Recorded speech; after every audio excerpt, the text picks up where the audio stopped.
Russia Ukraine యుద్ధం నానాటికి తీవ్రమవుతుండగా ప్రధాని మోదీ ఉక్రెయిన్ వెళ్లి ఆ దేశ అధ్యక్షుడు జెలెన్స్కీతో ముఖాముఖి చర్చలు జరపడంపై రష్యా అధ్యక్షుడు వ్లాదిమిర్ పుతిన్ అసంతృప్తిగా ఉన్నారా? ఇది తెలిసి ఆయనకు వివరణ ఇచ్చేందుకు మోదీ హుటాహుటిన జాతీయ భద్రతా సలహాదారు అజిత్ దోభల్ను మాస్కోకు పంపారా? తాజా పరిణామాలు దీనినే సూచిస్తున్నాయి. ఈ నెల 12న దోభాల్ రష్యాలోని సెయింట్ పీటర్స్బర్గ్ వెళ్లారు. అక్కడ పుతిన్తో అంతర్గతంగా చర్చలు జరిపారు. ఆయన అధ్యక్షుడితో మాట్లాడిన వీడియోను అక్కడి వార్తా సంస్థ స్పుత్నిక్ విడుదల చేసింది. ఇది సోషల్ మీడియాలో ఇప్పుడు వైరల్ అవుతోంది.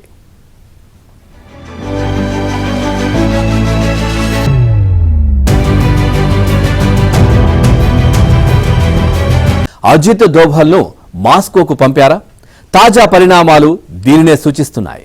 ఈ నెల 12న దోభాల్ రష్యాలోని సెయింట్ పీటర్స్బర్గ్ వెళ్లారు. అక్కడ పుతిన్తో అంతర్గతంగా చర్చలు జరిపారు. ఆయన అధ్యక్షుడితో మాట్లాడిన వీడియోను అక్కడి వార్తా సంస్థ స్పుత్నిక్ విడుదల చేసింది. ఇది సోషల్ మీడియాలో ఇప్పుడు వైరల్ అవుతోంది.